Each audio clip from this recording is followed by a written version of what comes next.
ಇವತ್ತು ಯಾವುದೇ ರೀತಿಯಲ್ಲಿ ಸಾರ್ವಜನಿಕರಿಗೆ ಸಹಾಯ ಮಾಡಿದ್ರೆ ಅವ್ರನ್ನ ದೇವ್ರ ರೀತಿ ನೋಡ್ತಾರೆ. ಈ ಭಾಗದ ಜನ ಅವರನ್ನು ಅದೇ ರೀತಿ ನೋಡಿದ್ದಾರೆ. ಭಾಳಷ್ಟು ಜನಕ್ಕೆ ಒಳ್ಳೆಯದಾಗಿದೆ. ನಮ್ಮ ಪಕ್ಷದಲ್ಲೂ ಸಹ ಭಾಳ ದಿವಸ ಸಂಸದರಾಗಿ, ಶಾಸಕರಾಗಿ, ಮಂತ್ರಿಗಳಾಗಿ ಪಕ್ಷದ ಚಟುವಟಿಕೆಯಲ್ಲೂ ಸಾಕಷ್ಟು ಕೆಲಸ ಮಾಡಿದ್ದಾರೆ. ನಮಗೆ ಭಾಳ ಹತ್ತಿರದಿಂದ ನೋಡ್ದಂಗೆ ಬಹುಶಃ ಎಲ್ಲೇ ದೂರದಲ್ಲಿದ್ದರೂ ಕರೆದು ಪ್ರೀತಿಯಿಂದ ಮಾತಾಡಿಸೋರು. ನಾನು ಮಲ್ಲಿಕಣ್ಣಂಗೆ ಅದನ್ನೇ ಹೇಳಿದೆ.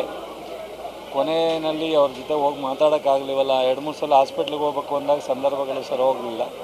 ಬಟ್ ಅಂತಿಮ ದರ್ಶನ ಪಡೆದಿದ್ದೀವಿ. ಅವರ ಆತ್ಮಕ್ಕೆ ಶಾಂತಿ ಕೊಡಿ, ಇಡೀ ಕುಟುಂಬಕ್ಕೆ ಒಂದು ನೆಮ್ಮದಿ ಸಿಕ್ಕಲಿ, ಅವರ ಮಾರ್ಗದರ್ಶನ ನಮ್ಮಂಥ ಅನೇಕ ಯುವಕರಿಗೆ ಆಗಲಿ. ಗಮನಿಸ್ತಾ ಇದ್ದೀರಾ ದೃಶ್ಯದಲ್ಲಿ ಸಾಕಷ್ಟು ಜನ ಇದಾಗಲೇ ಹೈಸ್ಕೂಲ್ ಮೈದಾನ ಇಲ್ಲಿಗೆ ಬಂದು ಅವರ ಅಂತಿಮ ದರ್ಶನವನ್ನು ಪಡೀತಾ ಇದ್ದಾರೆ. ಇದಾದ ನಂತರ ಕಲೇಶ್ವರ ಮಿಲ್ಗೆ ಪಾರ್ಥಿವ ಶರೀರವನ್ನು ರವಾನಿಸಲಾಗುತ್ತೆ. ಅಲ್ಲಿ ಇದಾಗಲೇ ಸಿದ್ಧತೆಗಳಾಗಿದೆ ಅಂತ್ಯ ಸಂಸ್ಕಾರಕ್ಕೆ. ಸೊ ಅದಕ್ಕೂ ಮುಂಚಿತವಾಗಿ ಇದೀಗ ಅಂತಿಮ ವಿದಾಯವನ್ನು ಹೇಳೋದಕ್ಕೆ ಗಣ್ಯರು ಬರ್ತಾ ಇದ್ದಾರೆ, ನಮಿಸ್ತಾ ಇದ್ದಾರೆ. ಅದಾದ ನಂತರದಲ್ಲಿ ಅವರ ಜೊತೆಗಿನ ನೆನಪುಗಳನ್ನು ಹಂಚಿಕೊಳ್ತಾ ಇದ್ದಾರೆ. ಇದು ಹೈಸ್ಕೂಲ್ ಮೈದಾನದಿಂದ ನೇರ ದೃಶ್ಯಗಳನ್ನು ಗಮನಿಸ್ತಾ ಇದ್ದೀರಿ ನೀವು. ದಾವಣಗೆರೆಯಲ್ಲಿ ಬಾಪೂಜಿ ಶಿಕ್ಷಣ ಸಂಸ್ಥೆಯನ್ನ ಹುಟ್ಟುಹಾಕಿದ್ರು ಶಾಮನೂರು ಶಿವಶಂಕರಪ್ಪನವರು. ಅದೇ ದಾವಣಗೆರೆಯಲ್ಲಿ 2 ಮೆಡಿಕಲ್ ಕಾಲೇಜನ್ನು ಕೂಡ ಸ್ಥಾಪನೆ ಮಾಡ್ತಾರೆ. 2 ಎಂಜಿನಿಯರಿಂಗ್ ಕಾಲೇಜ್ ಕೂಡ ಇದೆ. ಜೊತೆಗೆ ಒಂದು ನರ್ಸಿಂಗ್ ಕಾಲೇಜ್ನ ಒಡೆಯ ಕೂಡ ಹೌದು. ಇದೇ ಶಿಕ್ಷಣ ಸಂಸ್ಥೆಯ ಅಡಿಯಲ್ಲಿ ಪ್ರಾಥಮಿಕ ಪ್ರೌಢಶಾಲೆ ಅಂತ ಹೇಳಿ ಸುಮಾರು 200ಕ್ಕೂ ಅಧಿಕ ಶಾಲಾ ಕಾಲೇಜ್ಗಳಿವೆ.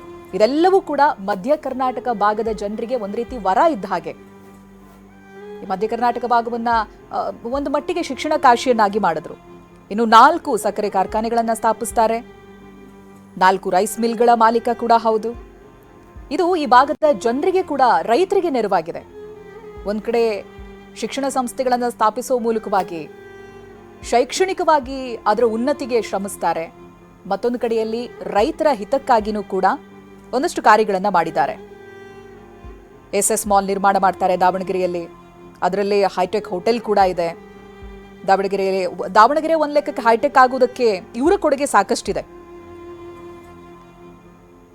ಈ ರೀತಿಯಾಗಿ ಕೊಡುಗೆಗಳನ್ನು ಕೊಟ್ಟಿರೋದಕ್ಕೆ ಇವತ್ತು ಲಕ್ಷಾಂತರ ಸಂಖ್ಯೆಯಲ್ಲಿ ಜನ ಬಂದು ಇವರ ಅಂತಿಮ ದರ್ಶನವನ್ನ ಪಡೀತಾ ಇದ್ದಾರೆ, ಕಣ್ಣೀರು ಹಾಕ್ತಾ ಇದ್ದಾರೆ.